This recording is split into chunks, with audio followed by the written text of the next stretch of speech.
Abraham lui dira, écoute, c'est ta servante, elle est sous tes ordres, tu peux faire d'elle comme tu le souhaites. Amen. Et voilà que la Bible nous dit que Sarah, elle va durement traiter Agar. Et comme Agar n'a pas voulu, elle n'a pas voulu supporter cette maltraitance, elle va prendre une décision qui va lui être fatale. Elle va quitter sa maîtresse. Elle quitte son travail. Elle va aller de nulle part. Elle ne savait pas là où elle va aller. Elle ne savait pas la direction où se diriger. Et elle va sortir de la maison. Elle part de loin. Amen. L'histoire que je vous parle est écrite dans Genèse 16, à partir du verset, le verset 1. Et on va aller doucement, doucement. La Bible déclare, or Sarah, la femme d'Abraham, ne lui avait pas donné d'enfant, mais elle avait une esclave égyptienne nommée Agar.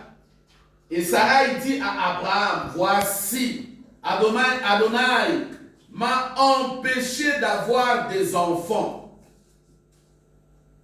Va et couche avec mon esclave.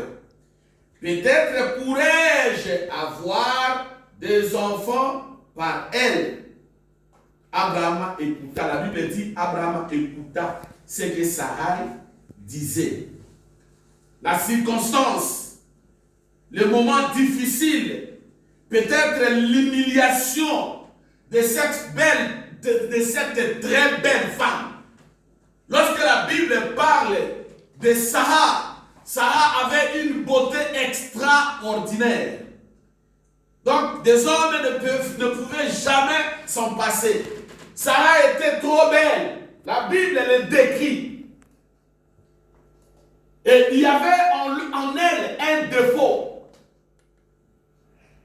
En elle avait une infirmité. Sarah était stérile.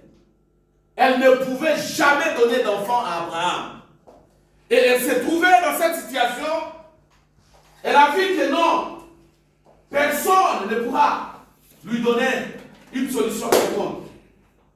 Sarah va aller puiser dans ses pensées. Elle va aller puiser quelque chose. Elle va aller proposer à son mari. Le bien-aimé dans le Seigneur, il nous arrive des fois dans notre vie, en tant qu'humains, chacun de nous présente à quelque chose qui ne va pas dans sa vie. Chacun de nous a quelque chose qui, des fois, il se sent humilié, soit il se sent complexé. Des fois, tu te sens, voilà, j'ai tout, mais je manque quelque chose. Je suis intelligent, mais le travail auquel je suis en train de travailler, ce n'est pas ça que je dois mériter. Mes diplômes ne se correspondent pas de ce que je fais. Je suis beau, mais je manque quelque chose. Je suis belle, mais il me manque quelque chose. Je suis fort, mais il me manque quelque chose. J'ai un bon physique, mais quelque part, je suis malade. Ça fait des années que je souffre de l'estomac. Et chaque humain, je sais que c'est Dieu lui-même qui a permis cela. Nous avons toujours quelque chose qui ne va pas en nous. Mais le problème, ce n'est pas d'avoir un petit problème ou d'avoir quelque chose qui ne va pas dans ta vie.